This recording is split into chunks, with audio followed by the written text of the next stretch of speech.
Bem, olá a todos. Chamo-me José de São José, sou membro do OFAP e membro do Centro de Investigação sobre o Espaço e as Organizações da Universidade do Algarve e sou docente na Faculdade de Economia da Universidade do Algarve. Compete-me a mim moderar esta mesa, uma tarefa difícil antes do almoço, visto que está interessado, mas eu vou fazer os possíveis. Antes de mais, eu gostaria de agradecer o convite que me foi enviado pela Karen e pela Vanessa. Muito obrigado, é sempre com muito gosto que eu estou aqui, nesta casa onde eu fiz a minha pós-graduação toda, e dar as boas-vindas à audiência para esta sessão 5, com o título Natalidade, Família e Conciliação. Portanto, são temas com grande relevância social e sociológica, todos nós reconhecemos isso. Hoje em dia questiona-se, há muitos receios sobre os impactos das políticas de austeridade, das mudanças do Estado de Providência, dos mercados de trabalho em vários países da Europa, e o impacto que isso pode ter ao nível da conciliação entre o trabalho e a família e até sobre a natalidade.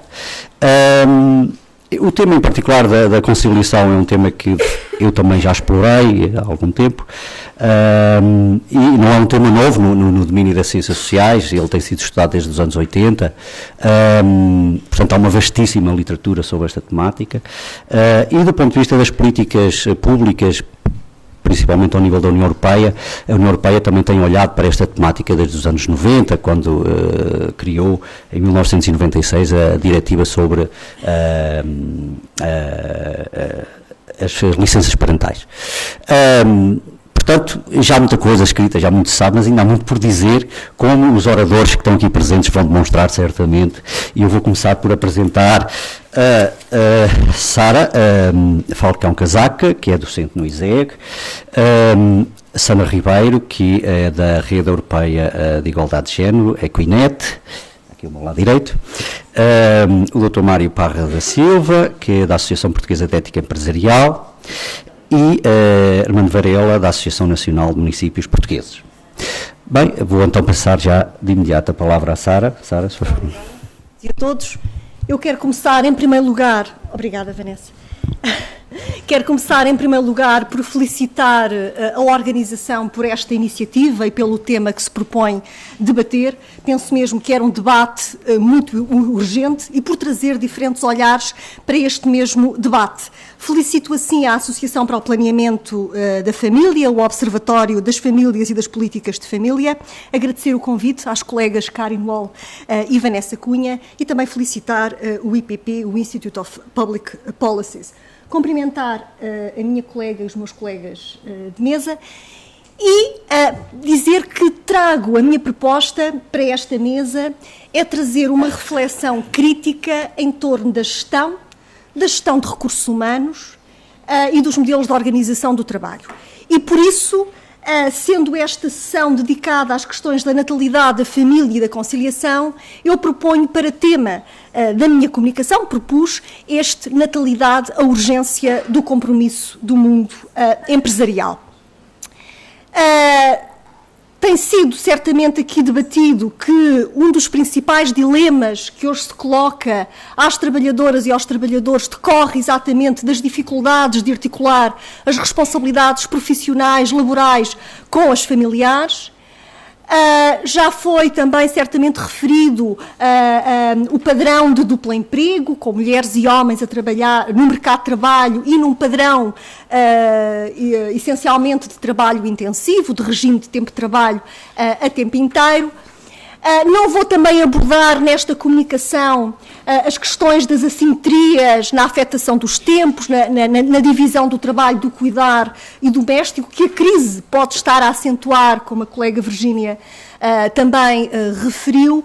Não é esse o tema, ainda que seja muito pertinente, uma vez que continua a pesar sobre as mulheres exatamente a realização dessas tarefas, dar conta dessas responsabilidades, e isso obviamente agrava a tensão entre os dois domínios, o profissional e o familiar.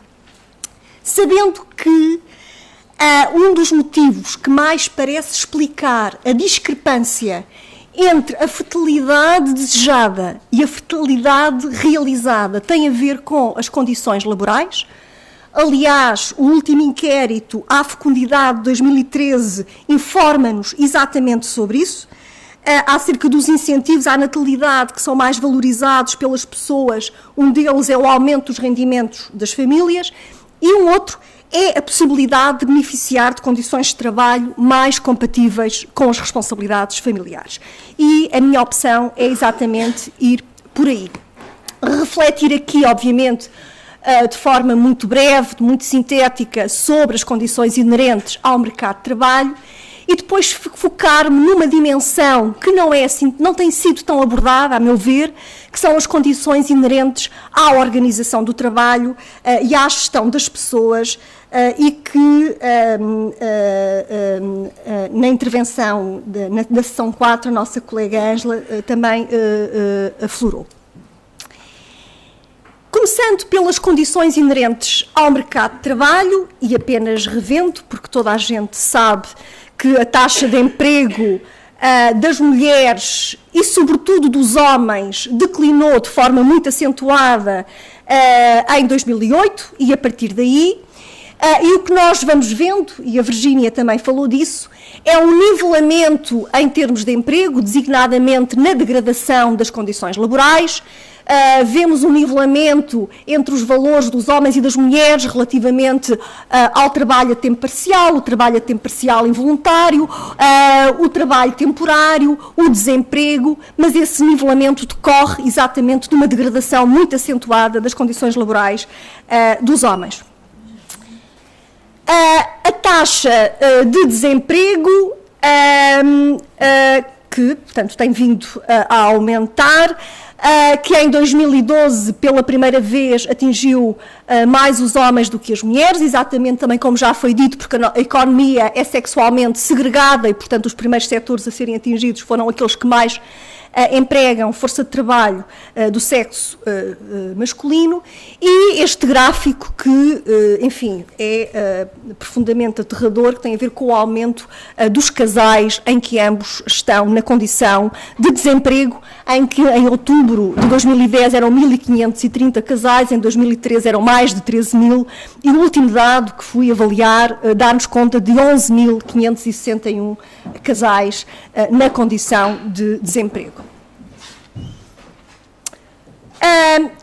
Os dados do SILC não estão atualizados como nós gostaríamos, mas ainda assim dão conta de que entre 2007 e 2009 que em Portugal houve um declínio dos mais acentuados nos casais de duplo emprego, em benefício dos casais em que a mulher é a única provedora do sustento das famílias. Ora, sabendo nós que as mulheres ganham em média muito menos que os homens, este indicador também nos dá conta de que há uma maior vulnerabilidade exatamente das famílias à pobreza, à privação designadamente material. Eu fui, nestes últimos dias, atualizar os últimos dados do inquérito ao emprego, e os últimos dados disponíveis são relativos ao terceiro trimestre de 2014, e dão-nos conta de que o desemprego de longa duração, portanto, representa 21% do total de desemprego. As mulheres prefazem 47% do total de pessoas desempregadas de longa duração, mas o desemprego de muito longa duração, e eu que tinha os números de anos anteriores, o aumento do desemprego de muito longa duração é profundamente alarmante. Representa quase metade do total de desemprego. As mulheres prefazem 52% das pessoas que estão desempregadas há mais de 25 meses, e isto dá-nos um total de 67%. Portanto, 67% das pessoas desempregadas são desempregadas de longa duração. Temos ainda o desemprego oculto, aquelas pessoas que estão registadas como inativas, que não contam nas estatísticas do desemprego, que estão desencorajadas e, portanto, estão disponíveis para trabalhar, mas já não fazem qualquer diligência nesse sentido, e ainda o subemprego a tempo parcial, fortemente feminizado, e que não representa uma forma de subsistência de vida para ninguém.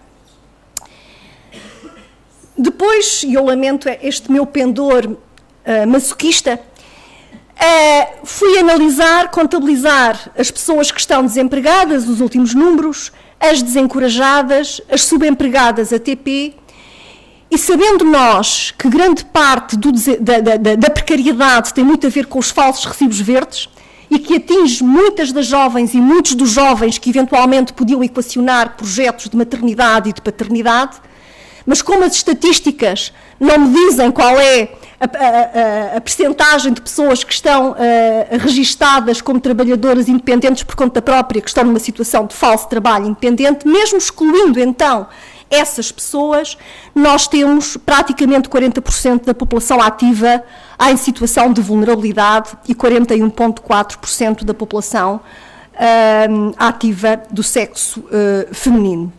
Portanto, obviamente que são valores que dizem muito sobre a ausência de condições objetivas e subjetivas favoráveis a projetos de maternidade e de paternidade.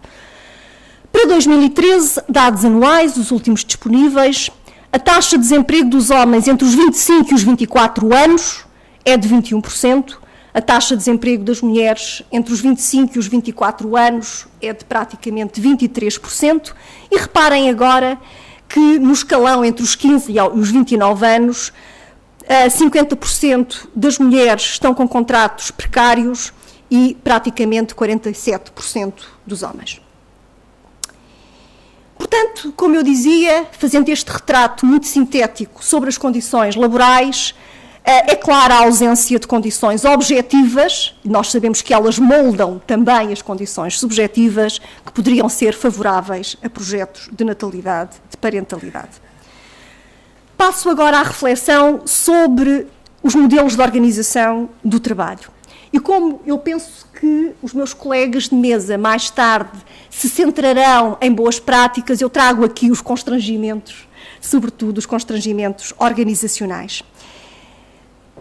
Eu comecei a minha atividade de investigação há cerca de 20 anos, essencialmente a investigar e a pesquisar sobre modelos de organização do trabalho. Mal eu sabia que me iriam ser tão úteis mais tarde para analisar a situação de mulheres e de homens nas organizações e as questões da articulação entre a vida profissional e a vida familiar e também as questões da natalidade.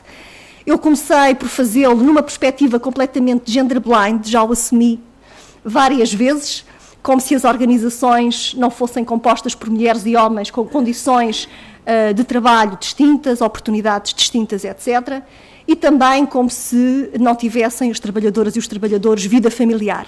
Mas, felizmente, fiz o meu percurso e todas as abordagens que tive que ler, a forma como os modelos foram concebidos e dinamizados, é-me hoje muito útil para a análise que tento fazer sobre as circunstâncias atuais.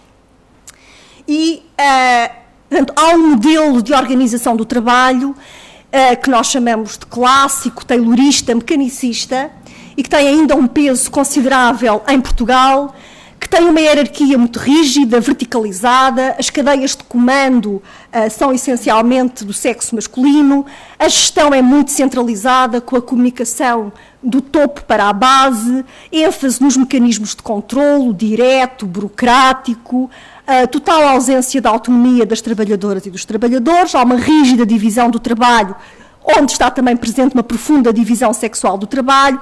As tarefas são pouco qualificadas, simples, os horários são muito rígidos, as relações laborais são de desconfiança e não se estimula a participação e o diálogo social. E, portanto, trazendo aqui a reflexão sobre a vida pessoal e familiar das trabalhadoras e dos trabalhadores e também a perspectiva de género, nós podemos dizer que a cultura dominante neste modelo é uma cultura que obedece ao modelo de referência de male breadwinner, como se as pessoas efetivamente não tivessem vida para lá da vida profissional.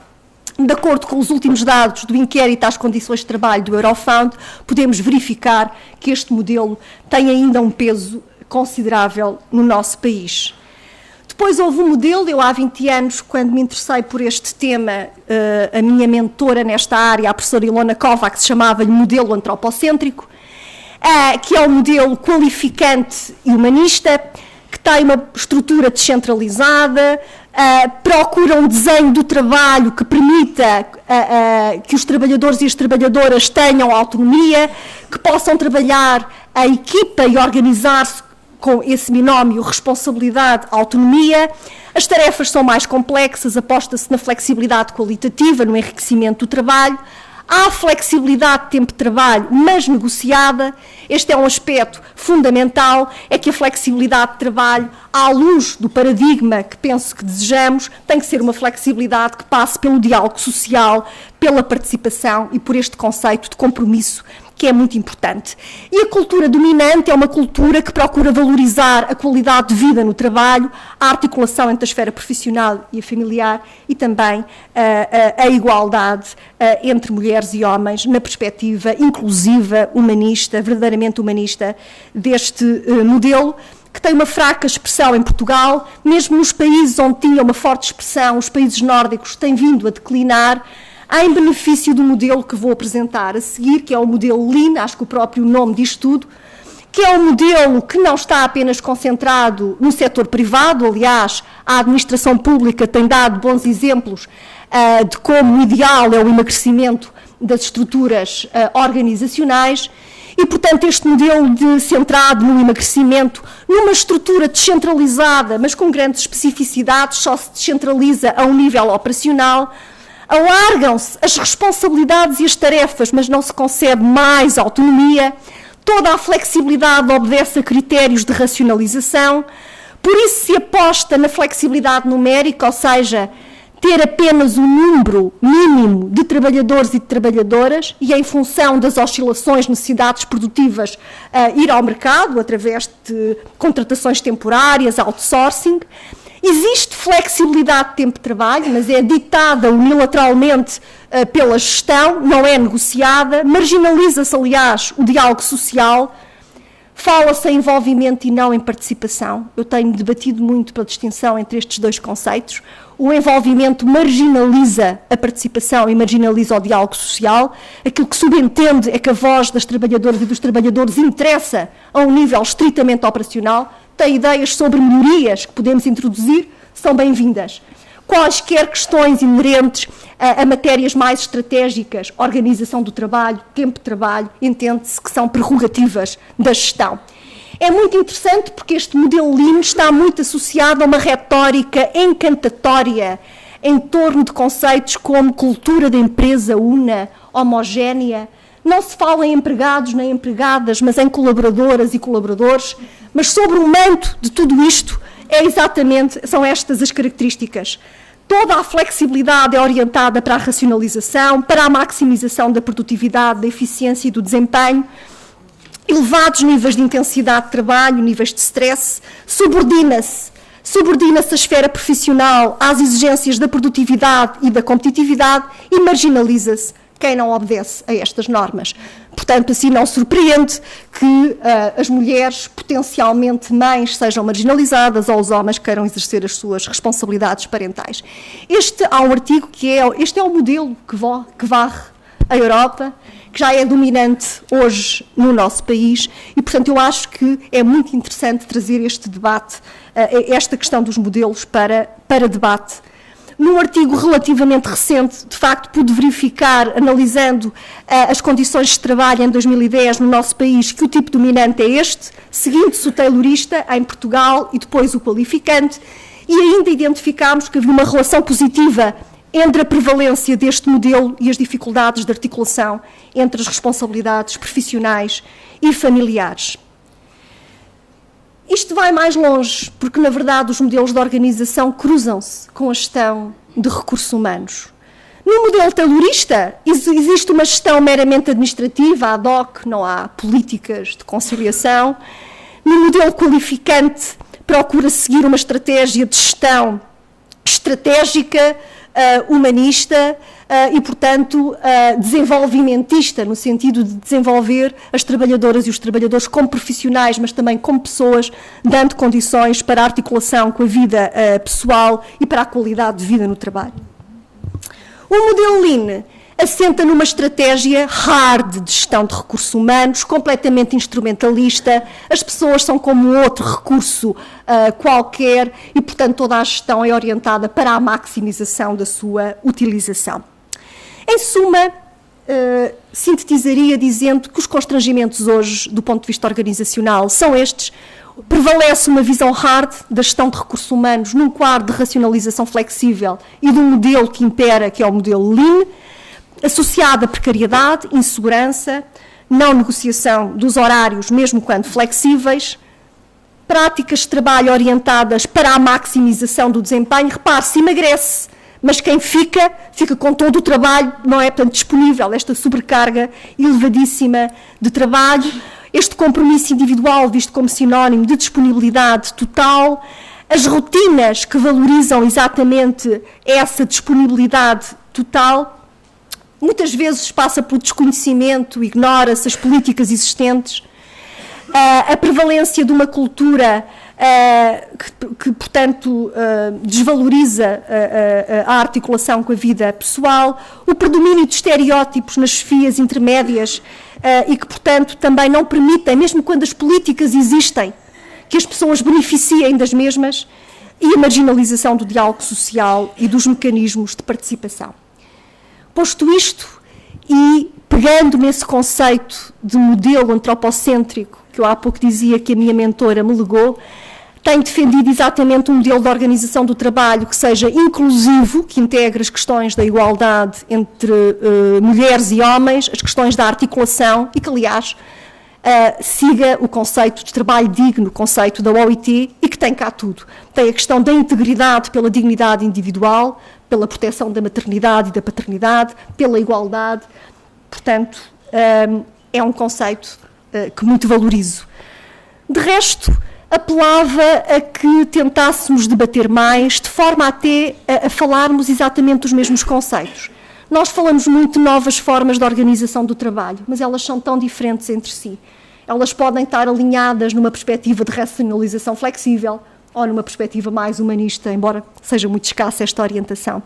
Quando falamos de dignidade, de qualidade, e depois, obviamente, hoje fala-se tanto nas questões da ética e da responsabilidade empresarial, é preciso que a centralidade que é hoje conferida a este tema não deixe à margem exatamente esse compromisso que as organizações têm que ter com a sustentabilidade das nossas sociedades, com a proteção, com a valorização da maternidade e da paternidade. E para terminar, eu penso, tenho dito muito isto, que as escolas de gestão e de economia não podem ficar à margem deste compromisso. E como docente numa destas escolas, não me canso de apelar exatamente a que, por via da formação, haja um outro tipo de formação. Então, é este compromisso alargado que eu acho que é necessário também apelar. Muito obrigada pela vossa atenção.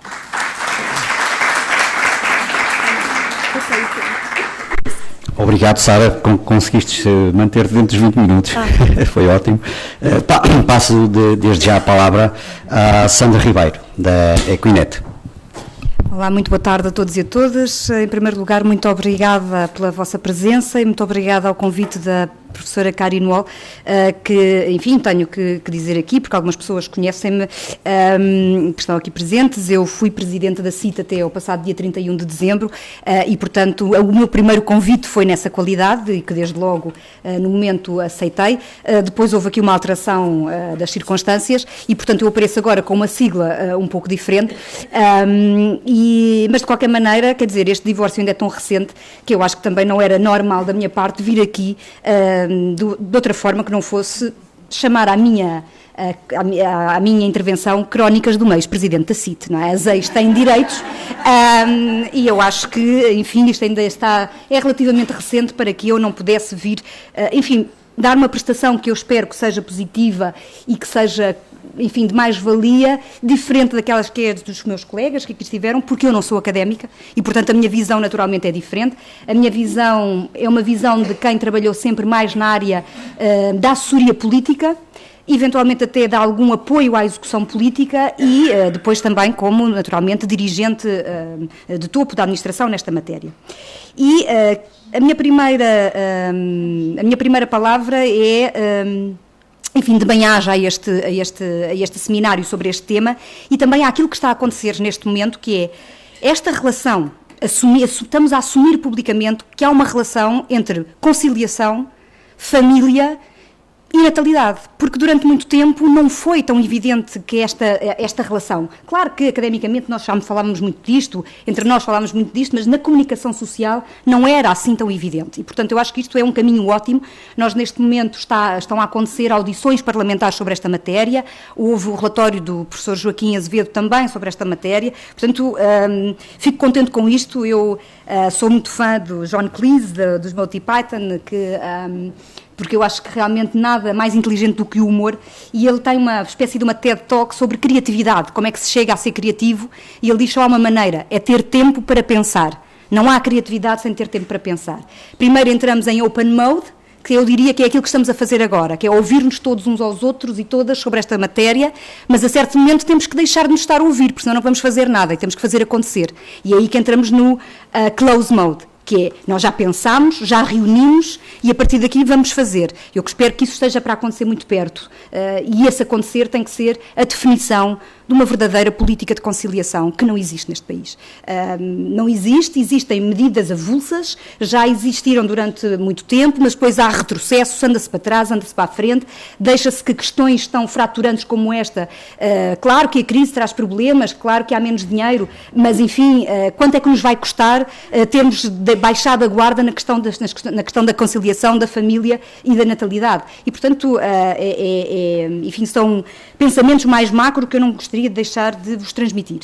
Depois, qual é a minha experiência aqui? Lidei com aquilo que seriam os mecanismos de conciliação durante praticamente 5 anos, e o que vos posso dizer é que a conciliação entre trabalho e família está prevista na Constituição da República Portuguesa como um princípio constitucional.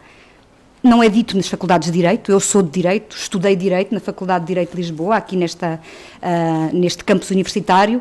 Tive a cadeira de Direitos Fundamentais, jamais me falaram de que a conciliação era um direito fundamental, mas está lá na Constituição. E eu acho que isto é logo de onde começa. É direitos constitucionais de primeira e direitos constitucionais de segunda. Mas não pode ser. A conciliação, de facto, tem vindo a ser sempre muito maltratada, e eu espero que este possa ser um momento, a abertura para que as coisas possam mudar. Mecanismos de conciliação, nós temos no Código do Trabalho, temos vários. Temos os 2 mais fundamentais, que são mais utilizados, mais conhecidos, que é a possibilidade de qualquer homem ou mulher, trabalhador e trabalhadora, que tenham filhos até aos 12 anos, de terem o direito, não é de poderem, é de terem o direito de trabalhar em flexibilidade de horário. Regra esta que é aplicável quer no setor privado, quer no setor público. É um direito. E esse direito só pode ser condicionado se a entidade patronal justificar medidas, melhor dizendo, justificar razões imperiosas que, do ponto de vista do real e do correto funcionamento da empresa, portanto, esta utilização do horário flexível prejudicasse economicamente a empresa, mas tem que justificar estes prejuízos. E tem que justificar a quem? Exatamente à Comissão para a Igualdade no Trabalho e no Emprego. É proibido a não autorização de um horário flexível, sem que antes o processo vá à CIT para a CIT dar um parecer. À CIT chegam por ano 300, 400 casos, cada vez mais, é verdade. Mas quanto é que são 300 ou 400 casos? 300 ou 400 casos de não autorização, eu diria que devem haver 3.000, 30.000, eu até diria mais, diria que a maior parte das pessoas, a maior parte dos trabalhadores e trabalhadoras não conhece que tem este direito. Os sindicatos normalmente não estão alerta muito para esta matéria. A negociação coletiva não trata desta matéria. A negociação coletiva é muito focada nas questões salariais, nas lutas pelos salários, muitas vezes esquecendo os direitos também dos trabalhadores e trabalhadoras.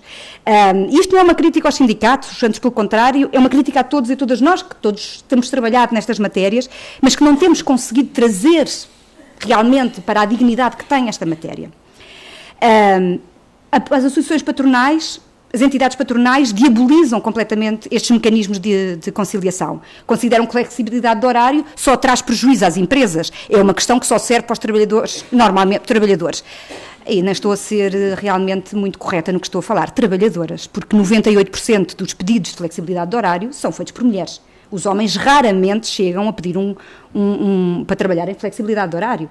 Mas desde quando é que conciliação ainda é entendida como uma coisa para homens e mulheres neste país? Não é.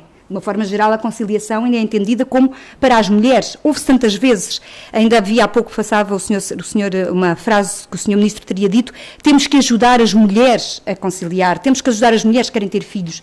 E eu digo, mas os filhos só são filhos das mães? Não são filhos dos pais também? Os pais não têm direitos? É outra questão também que se fala muito pouco, que é o quanto são discriminados os homens trabalhadores neste mercado de trabalho hoje em dia. Pais trabalhadores, onde é que estão os seus direitos de conciliação? Eles existem, estão previstos no Código de Trabalho, mas eles são exercidos. Uma mulher vai gozar a sua licença de parentalidade, provavelmente até é discriminada a seguir quando volta, mas já alguém lhe diz não pode ir, mas e um homem? Quantos homens é que lhes é dito, vais gozar a tua licença parental? Eu se fosse a ti não gozava. Olha que se calhar a seguir o teu trabalho já não vai estar aqui como era. Ou tens a certeza, ou então vai lá, mas leva o computador e está ligado. Portanto, há de facto dois pesos e duas medidas, porque nós ainda temos uma sociedade que não... Uma sociedade de desigualdade entre homens e mulheres. E, portanto, este é o princípio. E na questão da conciliação, é aquilo que se vê, portanto, esta diabolização, e devo dizer que esta diabolização dos mecanismos de conciliação acontece tanto no privado como no público. Aliás, neste momento, até, aquilo que chega à CIT é muitos mais casos de queixas do público, do setor público, do que do setor privado. Continuamos a dar muito mais valor a picar o ponto certinho, a entrar às 8 e sair às 4, sair às 5, do que à qualidade e ao mérito do trabalho. Continuamos a achar que quem não está à nossa frente a escrever, quem não o estamos a ver, certamente está a fazer alguma tropelia que não é trabalhar. Continuamos a imaginar que quem trabalha a partir de casa deve estar o dia inteiro a dormir ou a fazer qualquer coisa e não a trabalhar. Quando se trabalharmos por objetivos, se houver trabalho que tenha que aparecer feito a horas certas, qual é o problema da pessoa não estar a trabalhar à nossa frente?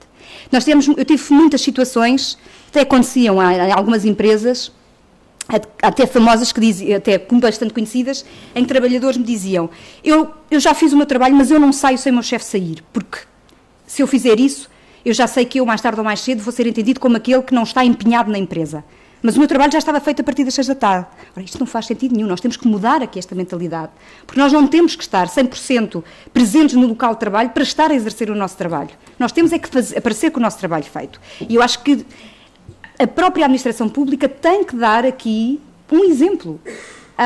Eu, enquanto dirigente na CIT, instaurei banco de horas, flexibilidade total. Claro que havia atendimento ao público, e é nessas alturas que era o atendimento ao público, as pessoas estavam lá, como era óbvio. Porque estar disponível a todo o tempo para o trabalho, por exemplo, como até algumas funções do Estado exigem, como a inspeção, por exemplo, que muitas vezes tem sido apontada como quem está na inspeção não pode ter jornadas contínuas ou não pode ter flexibilidade de horário. Mas porquê? Disponibilidade total para o trabalho, tanto se tem com horário como sem horário. Significa que se está a fazer um trabalho que é considerado de alto interesse público, não pode ser interrompido. Mas isso acontece em qualquer situação.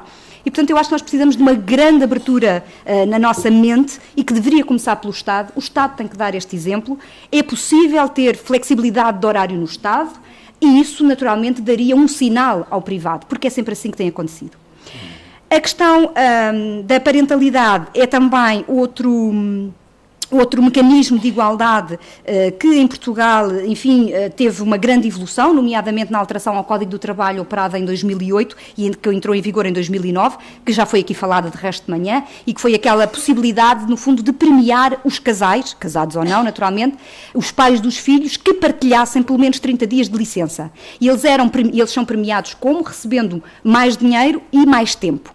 E, inicialmente, eu estive neste grupo de trabalho, na altura, no gabinete do então Ministro do Trabalho, Vieira da Silva, no governo anterior, que esteve em funções até 2010, exatamente, 2009, depois foram novamente as eleições. E devo dizer que este foi um processo muitíssimo difícil e com dúvidas e com muito criticismo, em que o próprio grupo estava com dúvidas sobre será que isto vai aumentar muito os custos da segurança social, mas depois logo alguém apressava-se a dizer, mas quem é que vai partilhar? Quem são os homens que vão partilhar? Porque os dados que nós tínhamos até 2008 é que 0,08% dos homens é que partilhavam a licença com as mulheres. Depois vieram muitas associações de mulheres, de defesa de mulheres, dizer isto é tirar direitos às mulheres, isto é dar a entender que é mais uma vez, mais valor aos homens por ficarem em casa com as crianças do que as mulheres. Eu lembro-me até enfim, uma organização sindical veio dizer, não, isto é andar para trás na defesa dos direitos que tanto tínhamos lutado. Bom, foi como digo, nós estávamos realmente, não tínhamos a certeza, mas havia uma certeza que era uma ideia clara de que se queria dar um aviso de que a igualdade de género era importante, que as questões da natalidade já preocupavam e que era muito importante tentar que houvesse mais igualdade de género no mercado de trabalho e que se acreditava que era através de uma maior partilha na parentalidade e através disso também na conciliação que se poderia atingir. Isso levou, na altura, a que então se aprovasse esta lei, que para mim foi das coisas de que mais me orgulho ter participado até hoje, porque foi quase como uma pílula milagrosa. Eu nunca vi uma lei que em tão pouco tempo tivesse um efeito tão rápido na sociedade portuguesa, porque na verdade é que em 2009 ou em 2010 já tínhamos 5, 6% de pais que gozavam a licença parental com pelo menos 30 dias com as mães, e foi sempre a subir, e hoje em dia estamos em perto de 30%. E atenção, dados só do setor privado, porque o setor público não apura estes dados. E, portanto, quer dizer, nós ficamos esta é a prova acabada de que as leis podem, efetivamente, ajudar e muito a mudar as mentalidades. Agora, claro que me perguntam se eu tenho a certeza que todos estes pais ficam realmente em casa a tomar conta dos filhos o tempo inteiro. Pois eu não sei, até acho que a professora Cari Nuol está a fazer um trabalho nessa matéria, e eu acho que também é preciso ver, mas muitos ficarão, porque o nosso modelo é o modelo de que ambos os elementos do casal trabalham, não é? E, portanto, certamente que assim acontecerá. Enfim, eu também não tenho já só 5 minutos, não quero também continuar aqui com um grande manifesto, mas não poderia deixar, talvez, de dizer, ou de repetir um bocadinho aquilo que disse na minha última aparição pública enquanto Presidente da CIT, que foi na audição parlamentar, exatamente no dia 17 de dezembro, na Assembleia da República, que é, de facto, é preciso... Não vejo outra forma senão existir um acordo interpartidário e intersectorial nesta matéria. Eu creio que temos que definir uma política de conciliação que de facto possa, e não vai ser a curto prazo, isto é sempre a longo prazo, porque nesta matéria da natalidade é impossível um penso rápido e começarmos todos a ter bebezinhos e eles ficarem com 20 anos em menos do que os 20 anos, e portanto isso não é possível, mas é de facto preciso haver aqui um pacto de regime para que quem venha a seguir não parta tudo o que está para trás e que as coisas possam ter uma continuidade, porque senão não vai ser possível, quer dizer, não vale a pena, por mais que possamos pensar em medidas maravilhosas, isso não vai acontecer. Wishful thinking, imaginando que isso vai acontecer, eu diria que há uma série de medidas, enfim, eu no documento que deixei na Assembleia da República, e que está no site da Assembleia da República, eu acho que tenho para aí umas 17, aqui não vos maçarei com elas todas, mas há umas 4 ou 5 que eu acho que são fundamentais. Envolver os parceiros sociais num acordo tripartido em concertação social parece-me fundamental. É dar um sinal em todo o espectro da sociedade portuguesa. A negociação coletiva, que é verdade não tem andado muito bem tratada, mas não podemos abandonar essa via. Acredito que a negociação coletiva pode ser um espaço de grande evolução social e económica neste país, e que as questões da igualdade de género, as questões da conciliação, passem a ser obrigatórias na negociação coletiva. Alterações ao Código do Trabalho. Acho que há várias que podem ser feitas.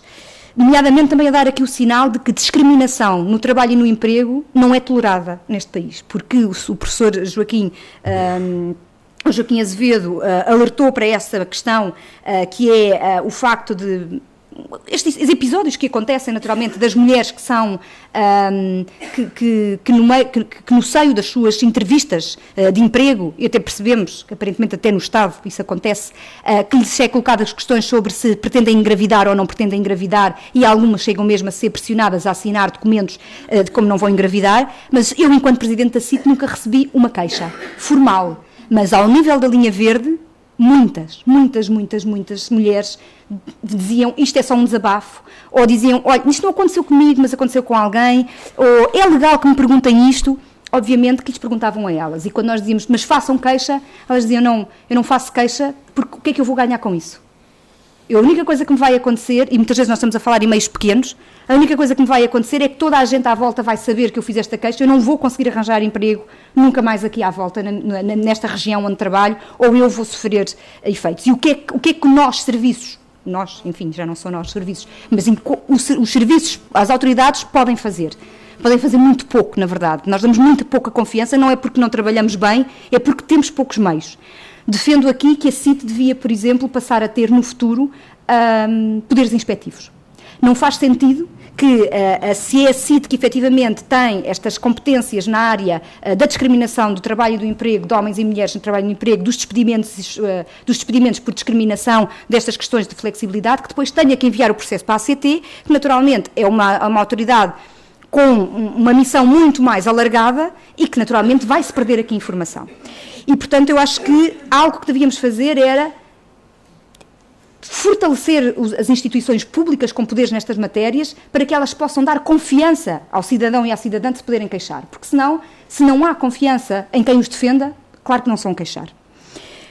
Por exemplo, o artigo 141 do Código do Trabalho, que é sobre contratos a termo, ainda há pouco tempo também saíram os dados do inquérito ao emprego que indicavam, e do INE, que indicavam que a principal causa de despedimento, de desemprego é a não renovação de contratos a termo.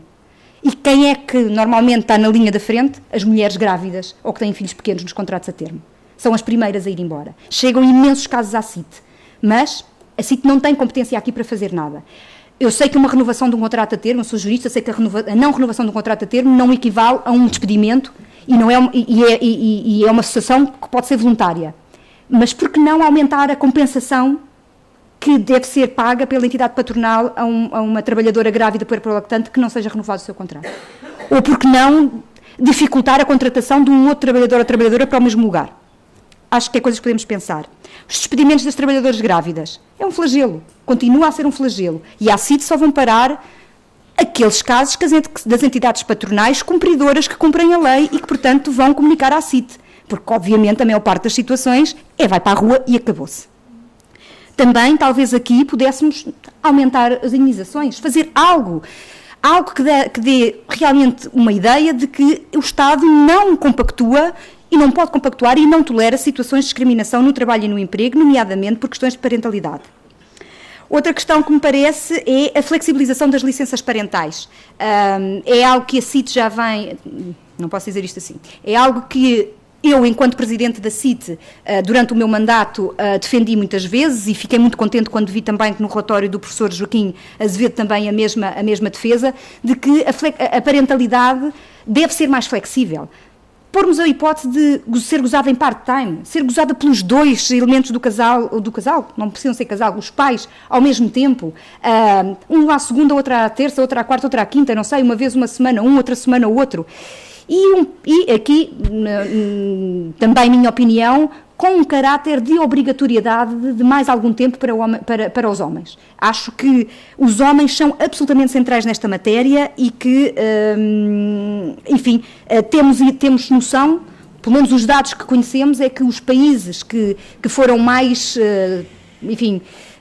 mais fortes nestas matérias da flexibilização da parentalidade, mas também da obrigatoriedade dos pais gozarem as licenças parentais, ou pelo menos de não ser transferível para as mães as suas licenças, que é o caso paradigmático dos países nórdicos, foi onde efetivamente se conseguiu uma relação de aumento de natalidade ligada a estas matérias. Depois, a questão dos apoios à infância é fundamental. As pessoas têm poucos filhos, pois têm, e eu diria que é por duas razões fundamentais: falta de dinheiro e falta de tempo, e falta de confiança também. A terceira, que se calhar abrange a falta de tempo e a falta de confiança. Eu creio que, naturalmente, mesmo em tempos de crise, apoios à infância talvez pudessem aumentar. Há quadros comunitários, ao quadro comunitário de apoio ia chegar, e eu, enfim, como já disse na Assembleia da República, quando tive a oportunidade de fazer, creio que vale mais a pena investir fundos em coisas que possam ficar, que possam criar emprego, como as próprias infraestruturas, como a criação de novas creches, ou eventualmente até ATLs, porque o ATL é outra questão, porque a gente fala sempre nas creches, mas uma criança com 7 ou 8 ou 9 anos que às 3 da tarde fica sozinha e vai para casa sozinho, fica sem nada quando sem ninguém que tome conta dele. Eu acho que aqui, se calhar, os fundos podiam ser aproveitados em algo que ficasse, em algo que fosse concreto. Ouvi hoje também, agora vamos já calar, e ouvi ontem uma notícia de que, em concertação social, o Sr. Ministro da Solidariedade Social estaria a tentar propor aos parceiros sociais a hipótese das empresas que promovem a igualdade de género passarem a ter alguns benefícios fiscais com isso. É também algo que eu, enquanto Presidente da CIT, também sempre defendi, mas atenção, mas não é pagar sem ter nada em troca. É primeiro ver que está a acontecer coisas, que estas empresas estão efetivamente a investir na igualdade de género e depois então compensar. Bom, e creio que era tudo o que eu tinha para dizer. Muito obrigada pela atenção.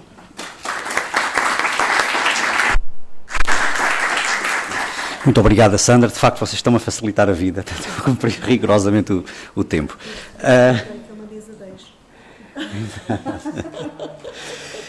Bem, eu vou passar a palavra a Mário Parra da Silva, da Associação Portuguesa de Ética Empresarial. Gostaria de começar por vos dizer 3 palavrinhas e depois explicar porque é que as vou dizer. As 3 palavrinhas são Je suis Charlie. A razão porque eu começo dizendo-vos que Je suis Charlie é porque tudo aquilo que eu vou dizer a seguir exige muita compreensão da vossa parte e muita capacidade de respeitarem a liberdade de expressão de cada um. Eu não gosto do jornal, Charlie. Nunca gostei. Não sou ateu e, portanto, detesto aquele jornal. E acho que nunca o compraria. Mas, obviamente, a partir do momento em que foi alvo daquele atentado, compro. Para defender a liberdade de expressão. Cheguei à conclusão que sou a única pessoa que representa empresas neste evento. Estive a analisar bem quem é que esteve aqui a falar e descobri que sou o único que representa empresas e que está aqui a falar em nome das empresas. Além disso, sou homem, sou branco, cristão e velho. Portanto, tenho tudo aquilo que é odioso. Assim sendo, talvez aquilo que eu vou dizer, ou há da vossa parte uma enorme tolerância, ou então vão ficar chocadíssimos. Mas é assim, eu trabalho em responsabilidade social há 12 anos, 13 anos. E o essencial da responsabilidade social é colocarmos as partes interessadas em comunicação, sabendo que, obviamente, vão ter opiniões diferentes.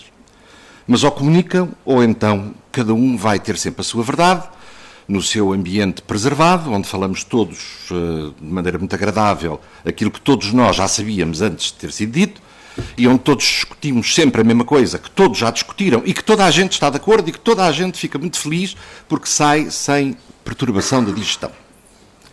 Como a digestão fica boa e estamos todos de acordo, o evento foi considerado muito agradável. Bom, eu não sou assim. E toda a gente sabe que eu não sou assim. Por isso, quando me convidam, também já sabe o que é que acontece. Portanto, para começar, devo dizer que adorei a intervenção da Sónia. É uma das coisas que eu digo muitas vezes. O problema começa quase sempre nos modelos de organização do trabalho. Tenho discutido muito isso. Tenho recebido choques sobre choques. Há uns tempos atrás fiz uma formação para professores universitários numa Universidade do Norte e quando defendi que era necessário outro modelo de organização de trabalho, que abandonasse de vez os paradigmas tayloristas e que se baseasse naquilo que ela chamou um modelo qualificante, mas que nós na responsabilidade social chamamos o ecossistema organizacional, fui praticamente crucificado, dizendo-me que, para já, esse modelo não existia. O que existia era o taylorista. Depois, se preparassem os alunos com estas ideologias esquisitas que eu estava a propor, os alunos depois iriam virar-se contra a universidade, porque a universidade tê-los ia preparado para empresas que não existem, porque lá em cima só existem empresas tayloristas. E por aí afora. E eu fiquei com mais uma evidência de uma coisa que pode custar-vos muito a aceitar. Mas é a minha opinião. Os modelos avançados estão nas empresas, nas universidades estão os modelos retrógrados. As universidades são hoje um fator de conservação de ideias velhas. Ora bem, eu gostava que compreendessem que quando alguém é um empresário, não vive em Portugal. Não há empresários em Portugal. Os empresários estão no mundo. Por muito pequena que seja a sua empresa, o mais certo é o seu produto ir parar ao World Marketplace. Portugal é um país ridiculamente pequeno. Metade da cidade de São Paulo. Por favor. A União Europeia é ridiculamente pequena. São 400 e tal milhões de habitantes. O mundo tem muito mais. E nos dias de hoje até, a União Europeia já não é uma entidade com capacidade para se comportar como se o resto do mundo não existisse. Pelo contrário. A União Europeia andou, ou a Europa, desde a Segunda Guerra Mundial, a explorar as ex-colónias. A inventar um modelo de prosperidade que se baseava no roubo às ex-colónias. No essencial, como é que se fazia? Vendia-se-lhes papel e eles entregavam-nos dinheiro. E a gente endividava-se e dava-lhes títulos de dívidas, convencidos que eles nunca as iam cobrar. Vão cobrar. Vão comprar isto tudo. Claro, mas quem é que mandou? Os empresários não conseguem trabalhar em Portugal. Se trabalharem em Portugal, não sobrevivem. Se até era bom. Se matássemos os empresários todos, ficava resolvido. Está bem. Mas tem que pôr alguém a dirigir as empresas. Porque se matarem as empresas todas, então é que matam mesmo Portugal todo. Portanto, alguém tem que fazer empresas. E as empresas existem para criar riqueza. Bom, o que é que nós dizemos da responsabilidade social e na sustentabilidade? Que a riqueza criada pelas empresas é para distribuir pela comunidade. O acionista é apenas um dos destinatários da empresa, da riqueza criada. E deve haver limitações à quantidade de riqueza que o acionista consegue apropriar-se. Porque o acionista não passa de um fornecedor de dinheiro.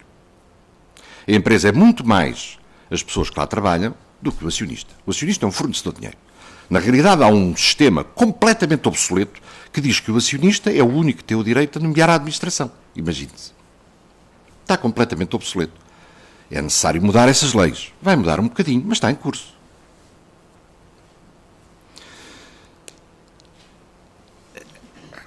Vamos lá ver. Eu trabalho no âmbito da ISO desde 2004 e no âmbito das Nações Unidas desde 2009. Na agência das Nações Unidas chamada United Nations Global Compact, que sou o network representativo em Portugal. Portanto, mais uma vez, apelando à vossa muita tolerância para comigo, devo dizer-vos que não há nenhum problema de falta de natalidade no mundo. O mundo tem excesso de natalidade. Só há falta de natalidade na Europa. E a falta de natalidade não tem nada a ver com a crise económica. A falta de natalidade atingiu o pico precisamente na altura das vacas gordas. O que há é aproveitamento político. Quem defende que este governo está errado diz que este governo é culpado pela falta de natalidade. Mas vejam as estatísticas de evolução da natalidade. E por aí fora. Eu não tenho nada a ver com este governo, pelo contrário, tenho muito mais a ver com o próximo, acho eu. Desejo eu. Mas gostava muito que compreendessem, para quando raciocinarem sobre estas coisas, não se deixarem enganar a vocês próprios, que esta urgência toda pela natalidade tem a ver com a segurança social. Mas agora, olhem para mim, imaginem que eu sou ucraniano. Vá lá, imaginem lá, não é difícil, porque eu tenho alguma pinta de ucraniano. Imaginem. Então, espera aí, o que os portugueses querem é ter, em Portugal, pessoas geneticamente portuguesas. Não estão disponíveis para resolver o problema de falta de natalidade com a imigração de países onde há crianças a mais. Então, isto é racismo. Claro que eu, como português, não digo que é racismo. Digo que é o nosso país. Mas, de facto, devo pensar para comigo que se eu for de um daqueles países onde há muitas crianças, sou capaz de achar que há um vento de racismo a percorrer a Europa. De repente querem que as mulheres europeias tenham filhos. Mas porquê há tantos filhos no mundo? Há exatamente o problema inverso, que é o excesso de população. Bom, mas eu não tenho que salvar o mundo. Estou aqui só a falar das empresas. E, portanto, o que eu tenho que dizer é aquilo que compete às empresas portuguesas, que é a obrigação das empresas portuguesas, que é ajudar a sociedade portuguesa a ultrapassar este problema.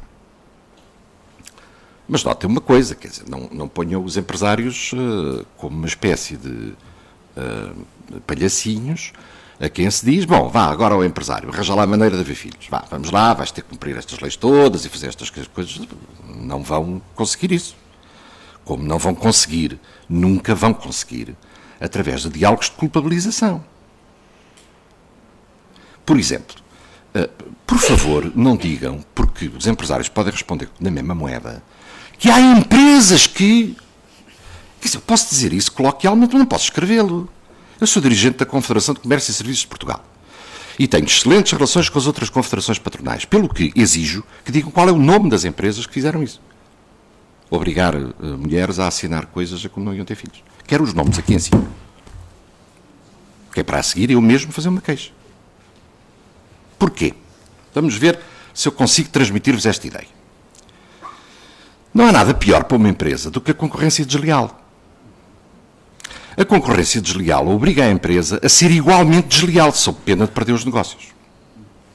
Aquilo que se exige, quando nós estamos do ponto de vista em que eu estou, que é a ética empresarial, que é os direitos que o Global Compact propõe, que é, acima de tudo, o combate à corrupção, que é o flagelo maior do nosso tempo, o que se exige é onde é que está um tipo que cria condições melhores para ele, porque não cumpre as leis, porque viola os direitos das pessoas, porque faz coisas que são completamente ilegítimas.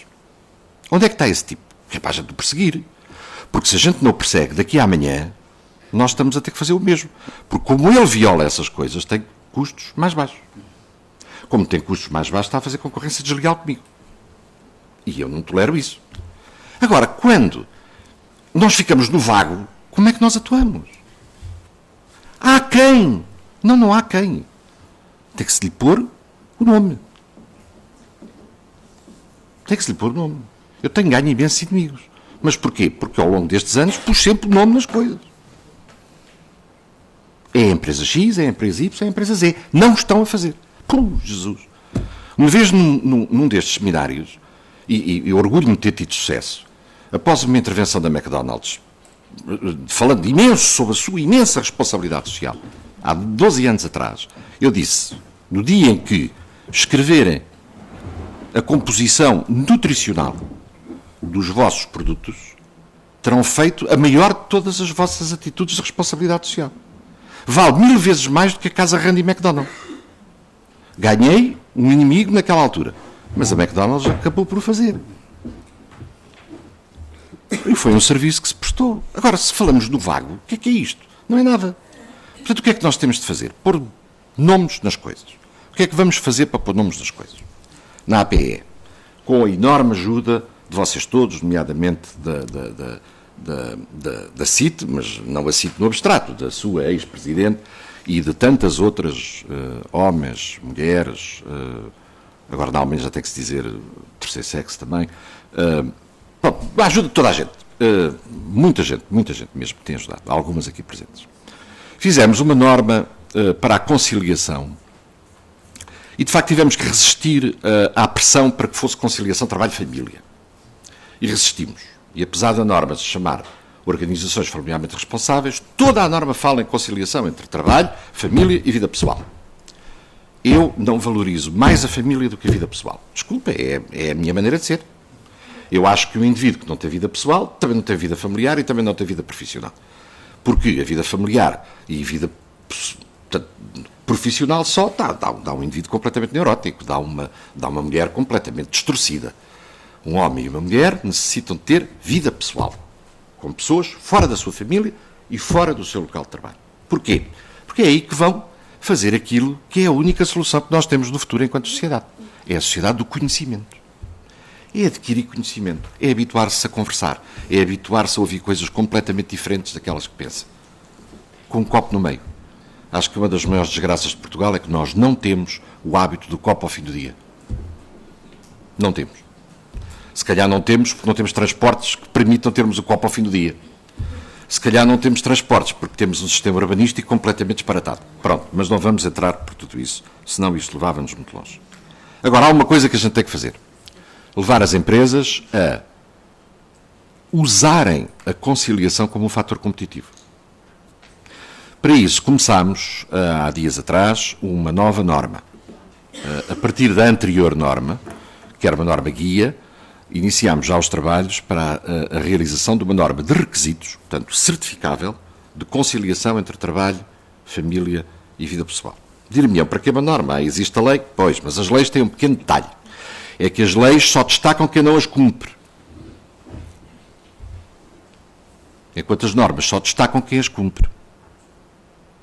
certo?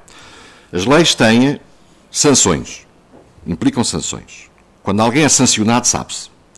As normas não implicam sanções. Quando alguém as adota, sabe-se. O que é que isto quer dizer? Que quem cumpre pela lei nunca se sabe, mas quem cumpre pela norma tem visibilidade. Portanto, a lei e a norma complementam-se. A norma de requisitos para a conciliação poderá ser um poderoso estímulo para as empresas se certificarem quanto às suas práticas neste domínio. Não vos leio as práticas todas, estão todas na norma e a norma está disponível. Está aqui uma vasta lista, muitíssimo boa, de práticas organizacionais e posso dizer-vos que algumas empresas cumprem, de facto, muitas destas práticas. Mas, voltemos um bocadinho atrás. Qual é o maior obstáculo a que isto aconteça em Portugal? Eu vou-vos dizer qual ele é e, mais uma vez, peço-vos muita tolerância, porque eu digo coisas muito absurdas. Mas vocês depois ficam a pensar se poderá haver um milésimo da razão do que eu digo. O verdadeiro obstáculo é o Dr. Oliveira Salazar. Eu vou-vos dizer porquê. O Dr. Oliveira Salazar criou um regime no qual se valorizou extraordinariamente o trabalho. Eu ouvi muitas pessoas humildes que me diziam: eu vim para Lisboa da minha aldeia e eu nunca mais tive férias nem fim de semana. Eu trabalho, a minha política é o trabalho. E trabalharam muito. E transmitiram esses valores aos filhos, que depois descobriram que afinal era tudo mentira, porque trabalhando muito não era assim tão bom como tudo isso, nem sequer garantia o emprego. Mas o problema é que, também como a Sónia Casaca dirá muitíssimo melhor do que eu, porque ela a Sara, peço desculpa, eu às vezes já sou um bocadinho disléxico, como a Sara poderá explicar melhor do que eu, as pessoas quando são empregadas observam como são dirigidas e quando são colocadas a dirigir reproduzem o paradigma. A grande maioria dos nossos empresários eram de origem humilde e com o 25 de Abril tiveram a oportunidade de dirigir empresas. Foi praticamente inevitável que eles reproduzissem os paradigmas do passado. E é enormemente difícil levar um português a compreender a diferença entre qualidade de trabalho e quantidade de trabalho. E se a qualidade de trabalho é diminuta, eles tentam compensar isso com mais quantidade de trabalho, não com mais formação, ou com mais motivação, ou com mais ou com melhor orientação, com melhor liderança. É um problema que nós demoraremos mais 30, 40, 50 anos a ultrapassar, conforme a nossa sociedade for amadurecendo e as nossas competências forem aumentando. Mas este é o grande obstáculo. Não se consegue convencer as pessoas de que talvez produzam melhor trabalho se forem mesmo obrigadas a ser às 6 da tarde desligando-lhes a luz. É uma das práticas que é recomendada. É desliga a luz, desliga a internet, põe-os na rua. Mas eles não querem ir. Não querem ir. Isto reconduz-nos à questão mais central de todas, do meu ponto de vista, e para terminar. Há obviamente a solução policial e legal. Não pode ser ignorada e não pode ser desprezada. Aumentar a inspeção, aumentar a eficácia de inspeção, aumentar a vigilância é evidentemente essencial. E a ACT não tem recursos e provavelmente se dermos recursos inspectivos e poderes inspectivos à CIT isso poderá melhorar alguma coisa. Mas no limite, caríssimas e caríssimos, não é com mais polícias que se resolve. É com mudança de mentalidade.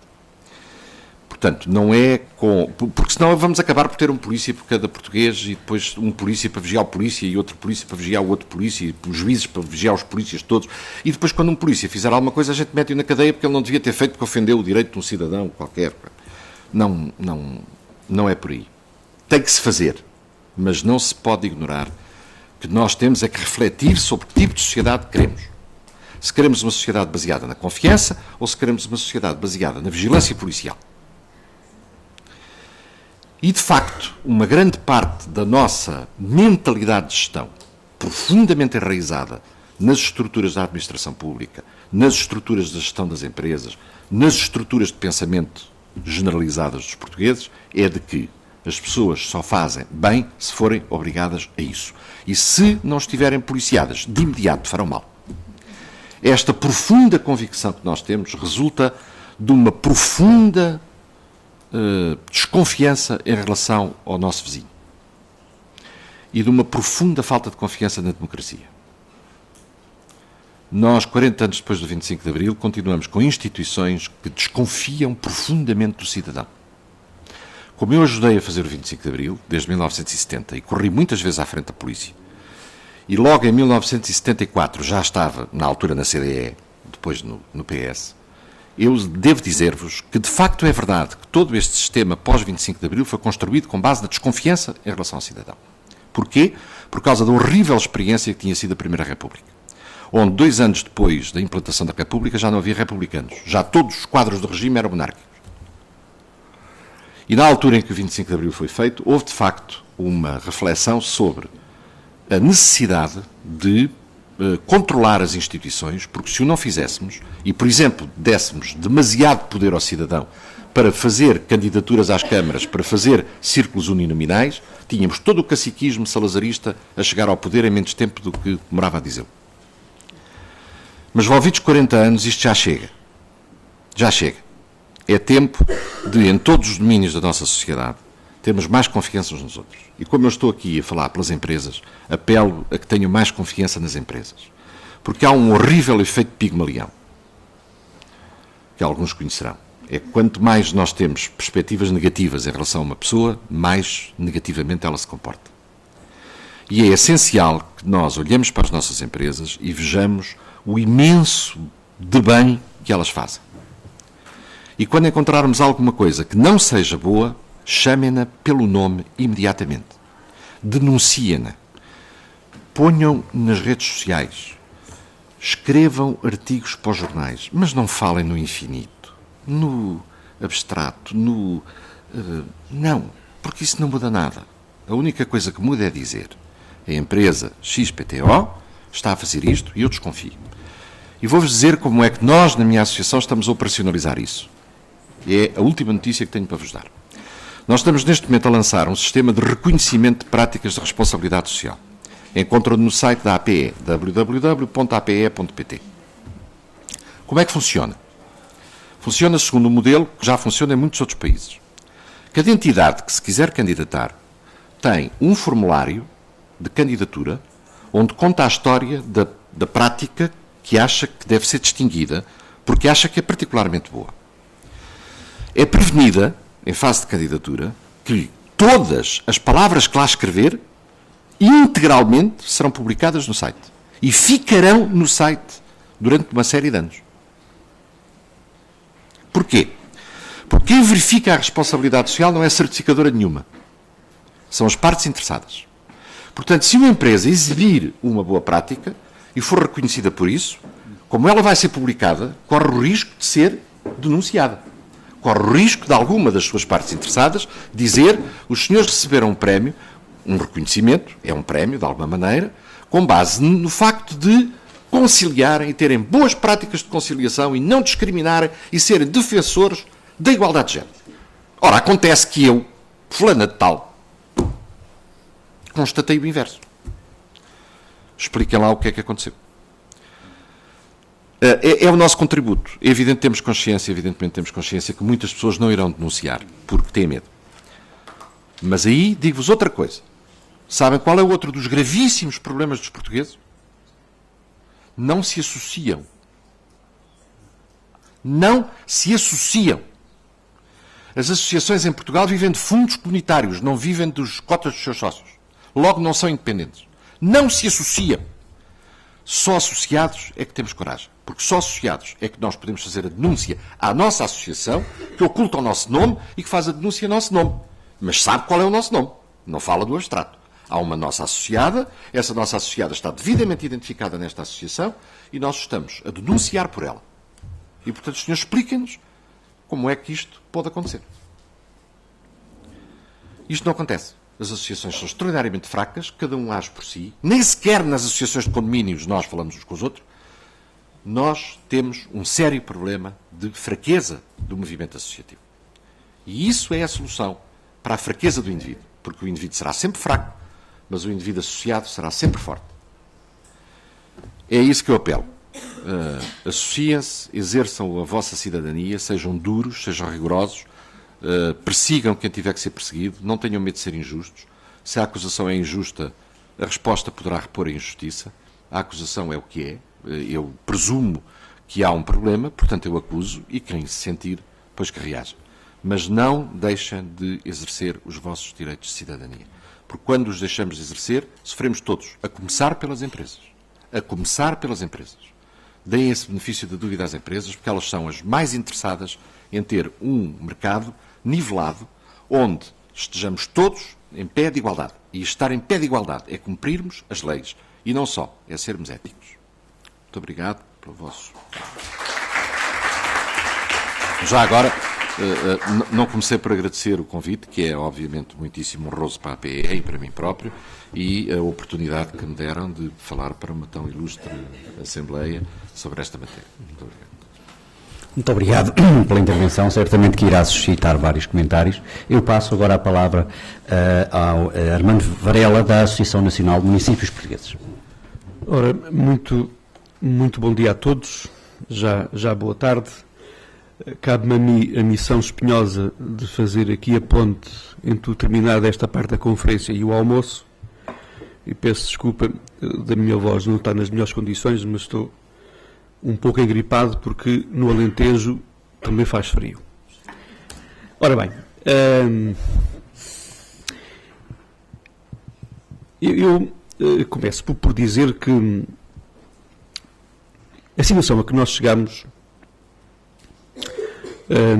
não foi a situação em que nós gostaríamos de ter chegado. O que significa, para nós podermos chegar a um porto diferente daqui a uns anos, temos certamente que ter uma atitude diferente e temos de ter políticas sociais e políticas de estima à natalidade certamente diferentes. Obviamente que, do ponto de vista das autarquias, e há pouco o colega que me antecedeu, em nome das empresas, uma autarquia local é simultaneamente uma Câmara Municipal e é um município. A Câmara Municipal é o órgão eleito para gerir uma determinada região administrativa, que é o Conselho. O município é a entidade empresarial que corporiza a forma como essas competências são exercidas ao serviço das populações. E, portanto, cada autarquia, ao longo dos anos, tem, de acordo com a sua sensibilidade, de acordo com os seus recursos, implementado algumas políticas de apoio à família. Mas, como nós podemos constatar dos números a que chegamos, essas medidas não têm sido as mais adequadas. Não são devidamente reguladas, são casuísticas, não há uma estratégia, e elas têm ganho um muito maior pendor assistencial do que propriamente estratégico de inverter esta parábola da natalidade. Ora bem, elas são de facto avulsas, são dispendiosas, são pontuais. Regra geral, nós achamos que resolvemos o problema colocando dinheiro em cima do problema. Essa não é a melhor solução. Não é o facto de se dar um estímulo, um apoio financeiro para uma criança que nasce que vai estimular a natalidade. Aqueles que ao longo da vida temos tido o privilégio de ser pais ou mães, bem sabemos que, digamos que o encargo financeiro principal não está, a dificuldade não é fazer nascer uma criança, mas ter a capacidade para poder educar essa criança. Mas, no entanto, eu acho que nós, se reconhecemos que no passado não articulamos da melhor forma estas políticas de natalidade, quer dizer que no futuro temos que o fazer, e obviamente que as autarquias querem envolver-se mais com as famílias num compromisso que possa ser melhor garantia para o futuro. Nós podemos aqui encontrar alguns elementos neste observatório que depois podem olhar, mas, sobretudo, o que é que nós podemos e devemos fazer daqui para a frente, sobretudo em articulação? E digamos que o problema não é das famílias só, não é das empresas, não é do governo, não é das autarquias, não é dos sindicatos. Os problemas são de todos e, como aqui já foi dito várias vezes, só se todos tivermos a coragem de conversar, seja no final do dia, num copo, que é um princípio salutar, seja numa conferência ou em um local qualquer, devemos sim estimular, refletir sobre estes problemas. E aqui, sobretudo aqui, no apoio à maternidade e à paternidade, promover a formação conjugal e parental é algo que falha muito na forma como nós... Há pouco o colega que me antecedeu falou, enfim... Informamos aqui de algo que vem de há mais de 40 anos, que é congénito. Fomos educados um pouco na perspectiva que o sucesso viria da quantidade de trabalho que poderíamos desenvolver aqui, e hoje percebemos que não é assim. Sobretudo, não vale a pena esquecer que há aqui famílias que têm necessidades especiais. Há pouco falámos naquilo que era o rendimento social de inserção. O rendimento social de inserção ou o rendimento mínimo garantido, tal como foi instituído, é uma coisa boa, é uma coisa positiva, que tem como objetivo garantir a quem não tem qualquer tipo de rendimentos elementos suficientes para a sua sustentação.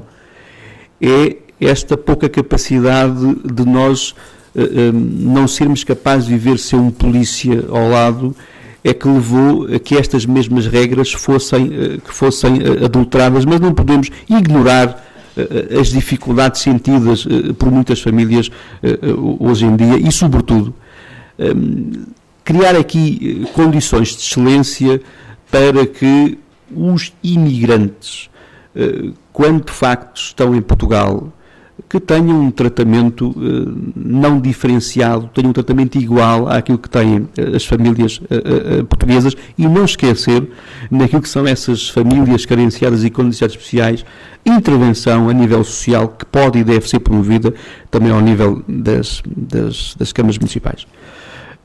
Em termos de serviços básicos, naquilo que está na nossa esfera de competências, é aqui naquilo que é a tarifa familiar da água, criar condições para que as famílias numerosas possam ter um tarifário, enfim, que é mais justo.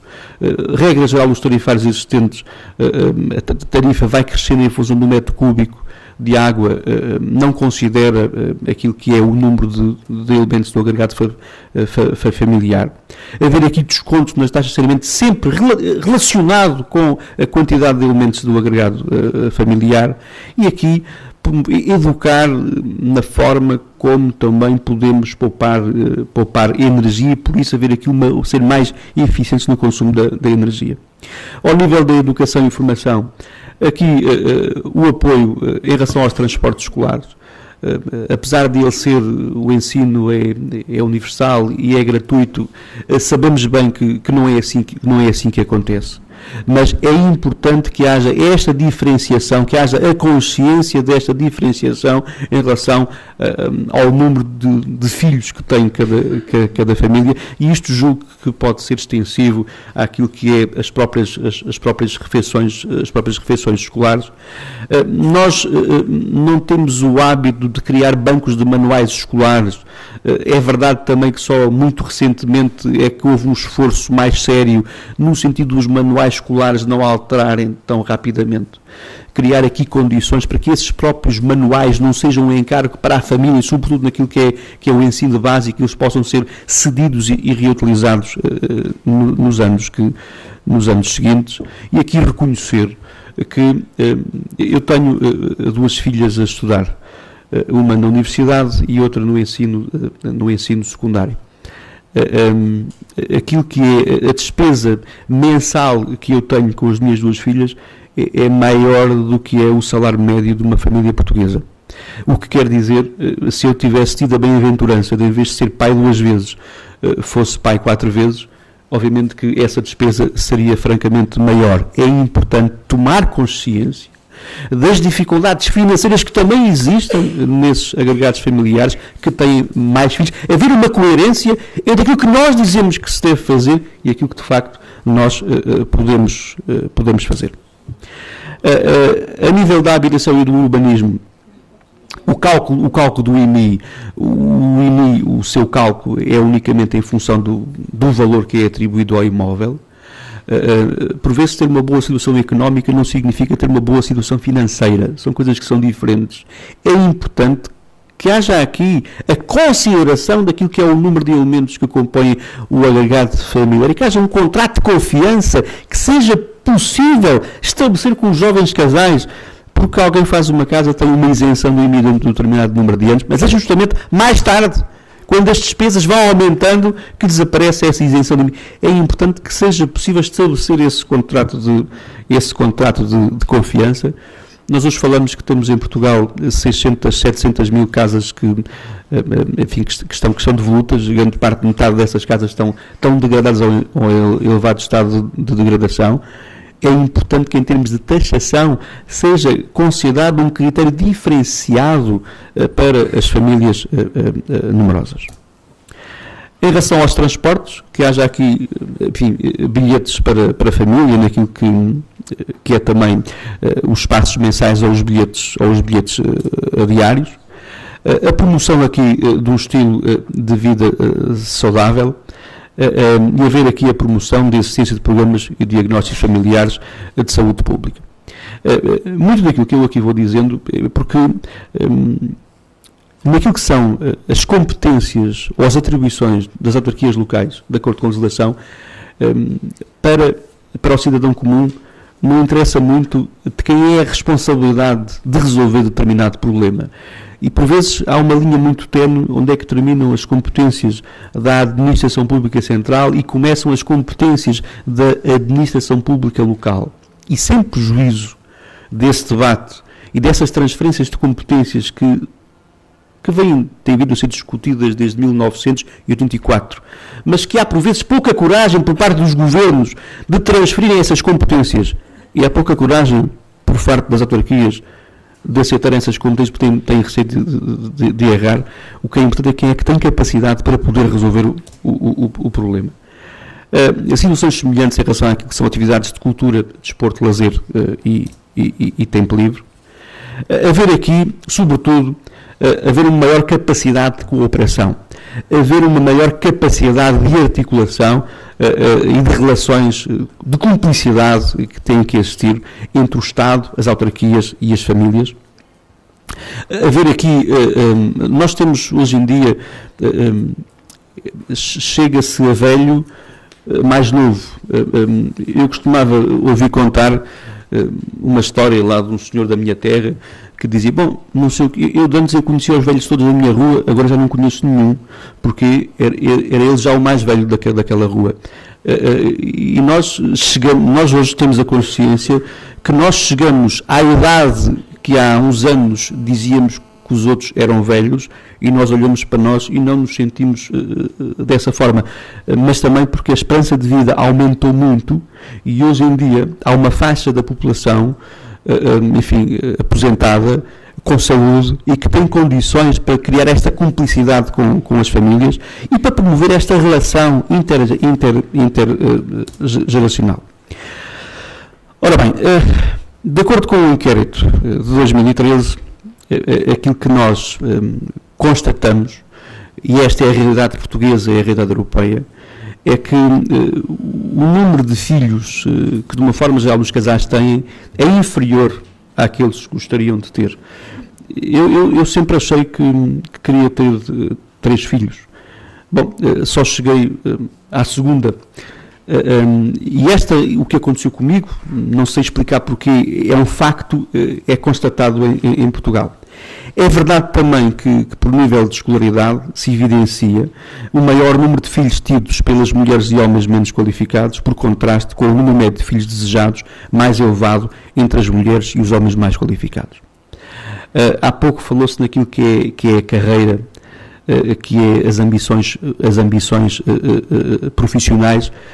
Os casais casam mais tarde e por vezes não é por não gostarem uns dos outros, não é por querer constituir a família, é porque entendem que a sua situação económica, a sua situação financeira não é ainda adequada, não têm o emprego certo, não conseguem comprar a casa, não conseguem comprar o carro.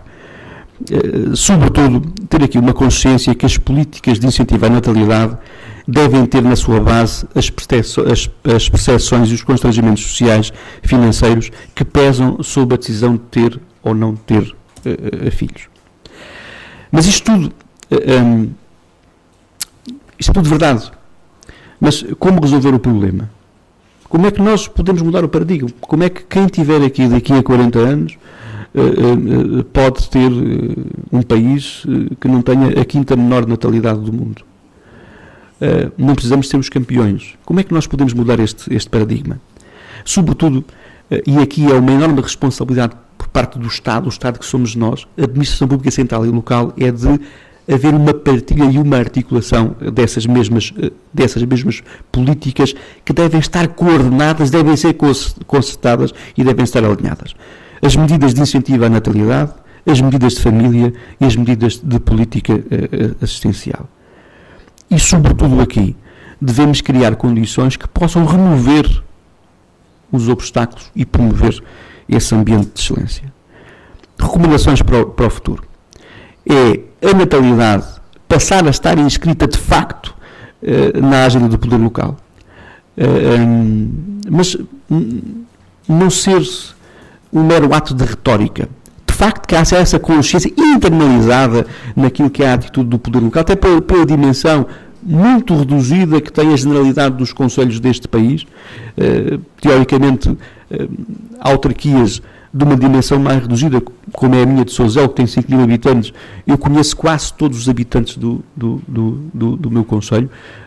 Essa maior proximidade deve permitir-nos perceber melhor os problemas das pessoas, mas, sobretudo, poder encontrar as melhores soluções. E aqui, as autarquias podem e devem ser um bom exemplo de sucesso no que toca à promoção do equilíbrio trabalho-família. Porque, enquanto eu fui empresário até a vir para a Câmara Municipal em 2005.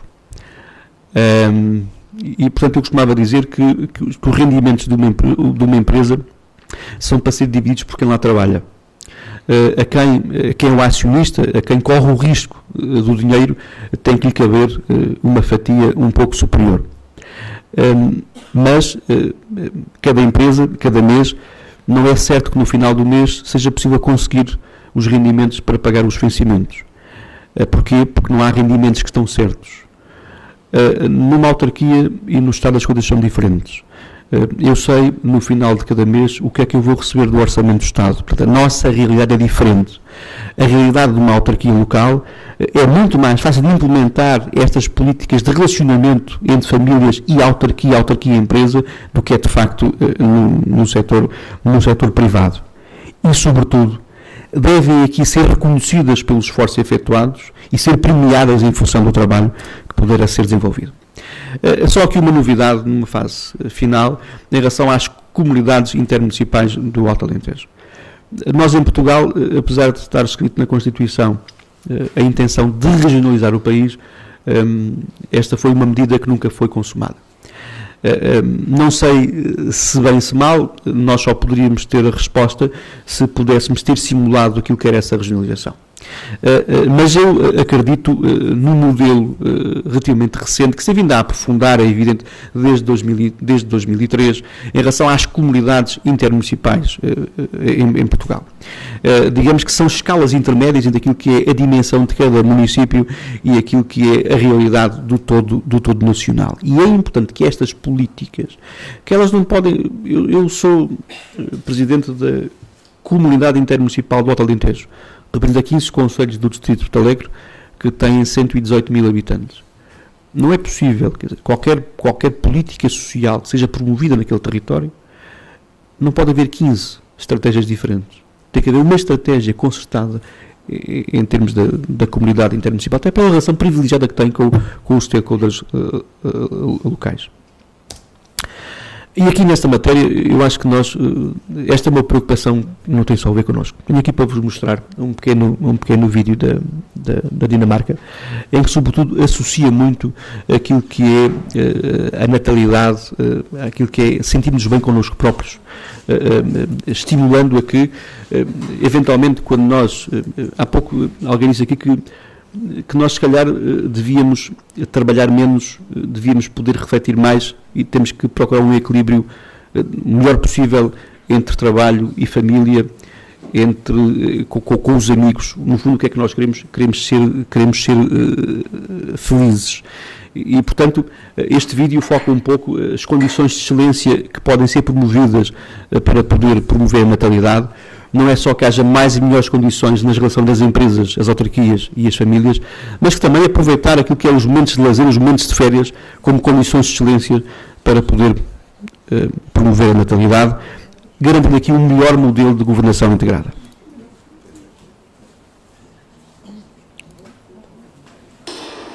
Kan sex redde Danmarks fremtid?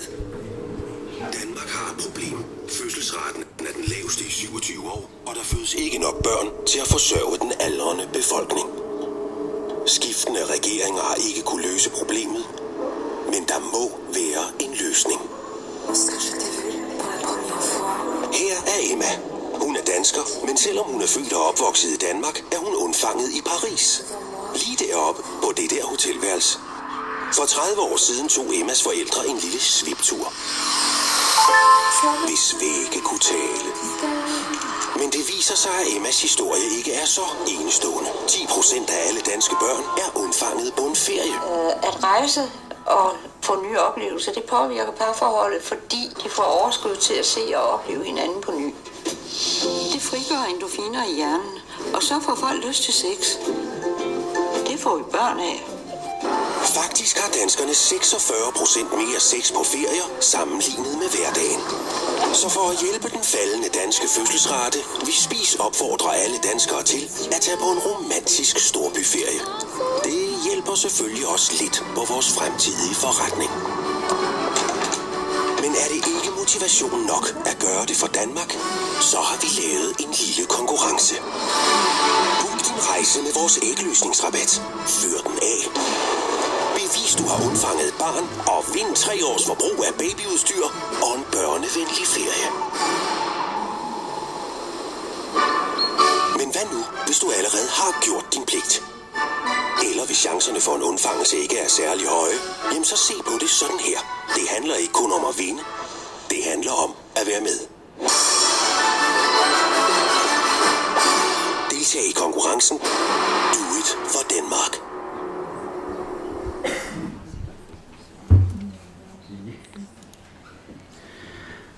Ora bem, e portanto, regra geral, e já devia ser assim há mais de 40 anos, e será assim daqui a 40, os nossos maiores problemas não estão nos obstáculos do caminho, mas na escolha da direção errada.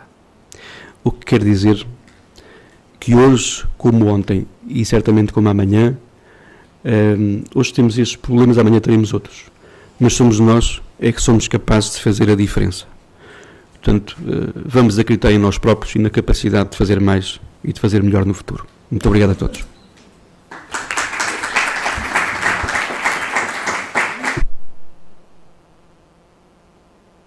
Bem, muito obrigado a todos.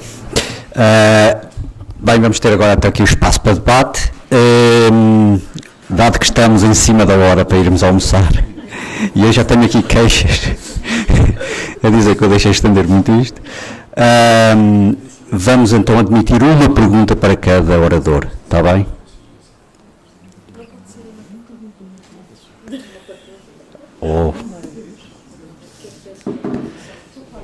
Portanto, quem é que quer colocar perguntas?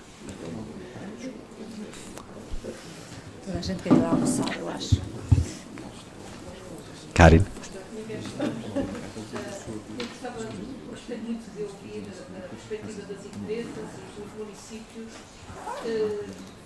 Achei que os cidadãos têm dado pouca importância, se calhar, a esse governo das empresas e também do município. E gostava de lançar aos dois um desafio. Como é que neste momento sentem o impacto da crise? Da vossa perspectiva, isto é, quer dizer, no município conhecemos que a proximidade do município em relação às famílias é extremamente importante para definir instrumentos para chegar aos problemas das famílias. A crise diminuiu ou aumentou a necessidade dos municípios se aproximarem mais das famílias e dos problemas da família. Como é que avalia os instrumentos que estão à disposição dos municípios para fazer face aos problemas da família? E a mesma coisa nas empresas. Como é que neste momento os instrumentos que existem dentro das empresas para fazer face à conciliação são suficientes?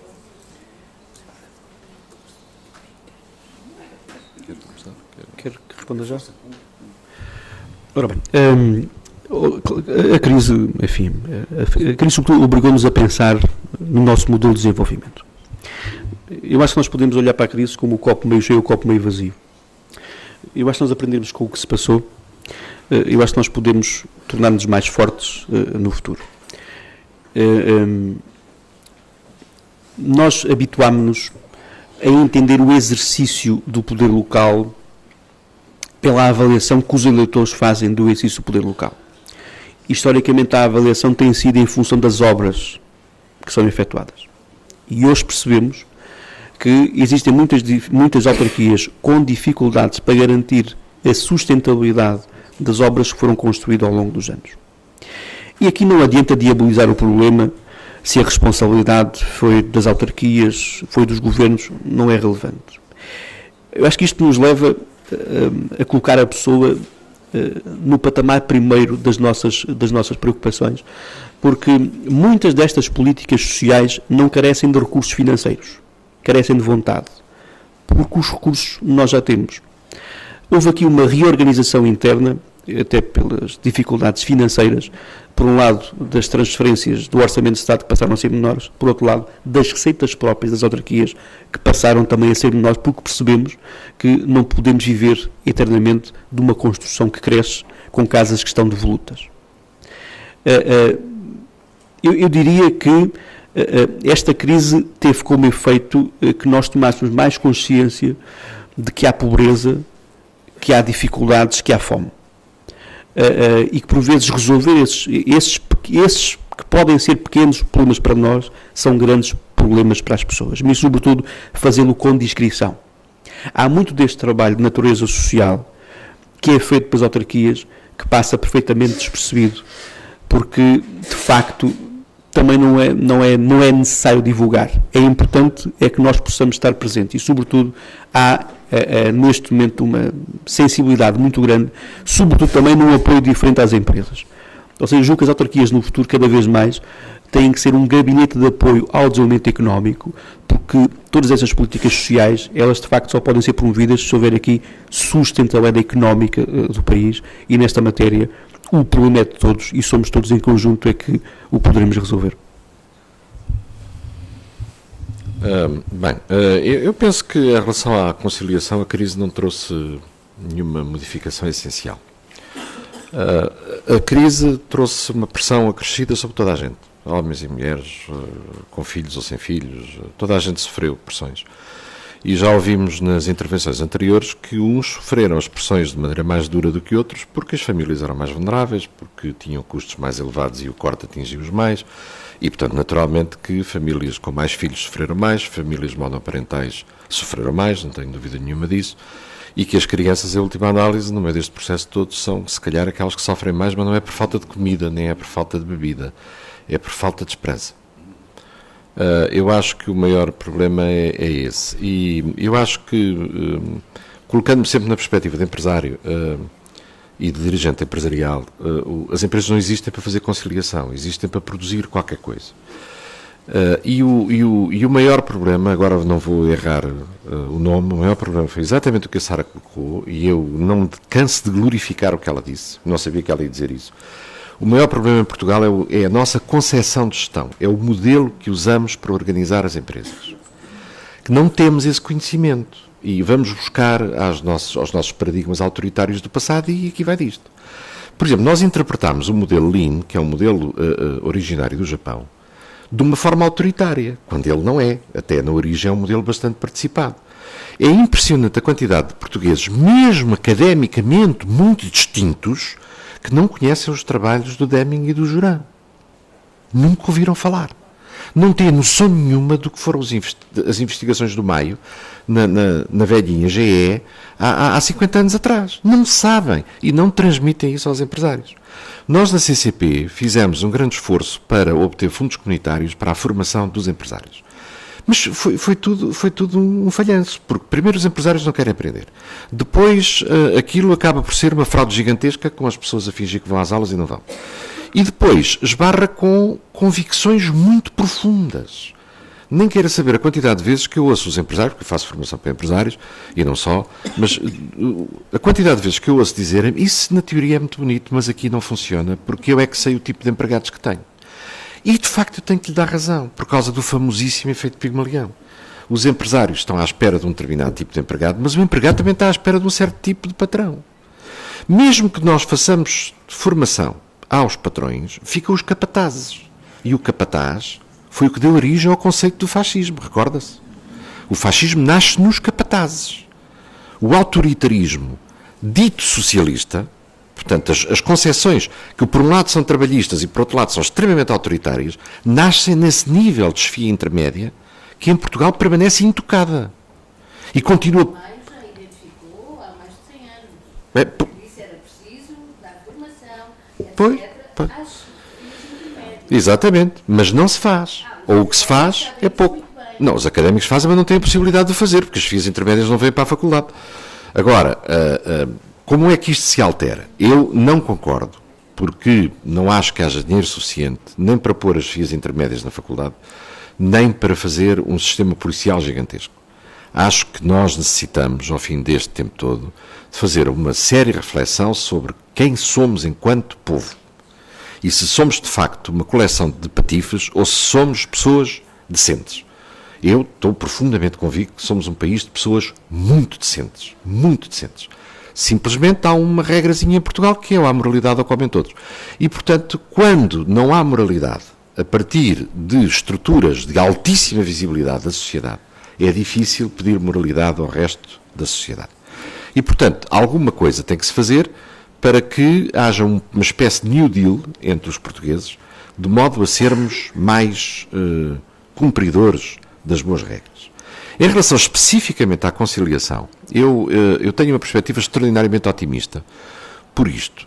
Aquilo que eu observo nas pessoas é a procura do melhor candidato. E neste momento já ninguém distingue se é homem ou se é mulher. Se a mulher é melhor, é essa que é contratada, não é o homem. E isto está a dar às mulheres que têm competências a oportunidade de entrar em posições mais fortes dentro das empresas. O que é que falta? Mais uma vez, peço-vos desculpas, eu digo coisas que são pouco convencionais. Falta convencê-las disso. Falta convencer as meninas disso. Porque a quantidade de moças que entram nas empresas e depois hesita em entrar na luta pelo poder é muito grande. E eu não sei até que ponto é que não estamos numa pescadinha de rabo na boca, que é como convencemos as pessoas de que as empresas que vão encontrar são masculinas, elas entram nas empresas à defesa e já à espera de serem agredidas.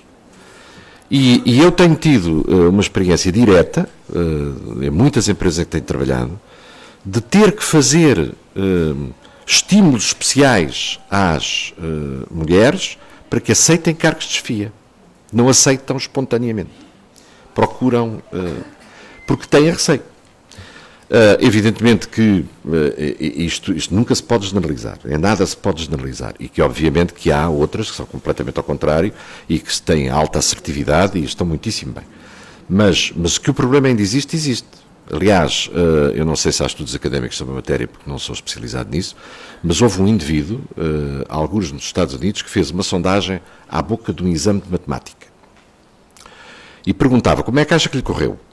E notou que a percepção não tinha nada a ver depois com as notas. A percepção de que tinha corrido bem, de que a nota ia ser boa, era muito maior nos rapazes do que nas raparigas, que tinham uma percepção de que a nota ia ser pior, do que na realidade depois foi. E portanto, nas empresas, eu acho que é absolutamente essencial que os empresários sejam de facto convencidos, através de um modelo de gestão, que qualquer tipo de discriminação, não é só em relação a mulheres, é em relação a pessoas, por qualquer natureza, é um erro de gestão muito sério. Porque pode colocar a melhor das suas competências fora de jogo. E isso leva-nos a uma outra coisa, que ainda é mais interessante, que é um subconjunto do sistema, do modelo de organização do trabalho, que é o modelo de liderança. Os modelos de liderança que são genericamente aceitos no nosso país são invariavelmente autoritários. Quando um líder não é autoritário, é gozado. E isto conduz a outros problemas sérios quanto à ascensão à liderança, nomeadamente para quem não gosta de ser autoritário. Ou seja, não sei, não percebo nada disso, sou apenas empresário, não tenho que fazer mais nada senão dirigir empresas, as que me estão confiadas e as outras que se confiam, mas penso que deveríamos pensar nestas coisas entre várias partes interessadas da sociedade, sem complexos, ou seja, sem dizer, não, isso nem sequer se diz, porque já está a abrir a porta. Não, há muitos complexos, há muitos assassínios, há muita forma de matar jornalistas e de matar pessoas que fazem cartoons. Eu várias vezes já fui alvo de tentativas de assassínio por assembleias que reagem às coisas que eu digo com uma violência atroz. Eu digo, desculpa, mas é a minha opinião e tenho direito a ela. Talvez fosse melhor pensarem porque é que eu tenho esta opinião. Se sou observador privilegiado da realidade empresarial, talvez tenha alguma motivação para ter esta opinião. E conversarmos sem complexos uns com os outros talvez conduza a melhorarmos as coisas no nosso país. Mas sinceramente estou profundamente otimista, porque o que observo é um crescimento brutal da inovação a partir de mulheres, um crescimento brutal de empreendedorismo a partir de mulheres, um crescimento brutal da normalidade numa família jovem. Eu tenho um filho com 30 anos, a normalidade numa família jovem da repartição do trabalho em casa, normal, a normalidade tanto de ser ele como ela a dar-lhe banho. Mas, por exemplo, noto que muitas mulheres, mesmo jovens, têm um medo horrível de, quando a situação é mesmo séria em relação aos filhos, mandar o marido. Têm medo. E quando a situação é mesmo séria, dizem ao marido, chega-te para lá, vou eu. E isto é outra coisa que nós devíamos tratar. Até que ponto é que eles de facto são, como muito bem disse a doutora Sandra, sistematicamente excluídos. Até porque, se ele diz que quer passar 3 meses de férias com a criança, algo que eu o acuso de ser um bocado palmariconso, então agora vais para casa e tal. Portanto, este tipo de paradigmas sociais são muito perigosos. Nós andamos a combatê-los há uma quantidade de tempo, mas eles continuam lá. E isto é mais uma vez uma pescadinha de rabo na boca. Como o homem é mal visto se confessa que vai para casa tomar conta da criança, mas também lhe dás de mamar. Eu ouço bocas deste tipo, que são profundamente odiantas, porque geram uma limitação à capacidade dos homens de assumirem também essa função. E aqui entre nós, eu sou o avô mais babado deste mundo. Portanto, nem pensem em tirar-me a possibilidade de ser avó também. Aquilo que eram tantas avós, ou seja, também dou banho aos netos, também os visto, também lhes mudo as fraldas, também lhes dou papinha. E isso antes era só a avó, o avô só contava histórias sobre outra coisa qualquer. Eu exijo isso. E acho que os homens devem exigir isso. Devem exigir essa igualdade. Agora, o problema é que, provavelmente, o idiota do lado vai logo fazer uma observação para o cretino. E nós temos, de facto... Eu deixo-me dizer-vos uma última coisa. Do que disse a doutora Sandra, exatamente. Mas há uma coisa que eu acho que é enormemente terrível, percebe? É que passamos a vida a falar de práticas. Só se consegue falar de práticas. E sempre que se tenta ter uma conversa sobre doutrinas, sobre pensamentos, sobre princípios, sobre ideias, já parecemos esquisitos, já não é uma coisa normal. Ora, as práticas ocultam isto, estas ideias que estão subjacentes às coisas e que nós fingimos que não existem, e lá vêm elas outra vez. Peço desculpa. Obrigado.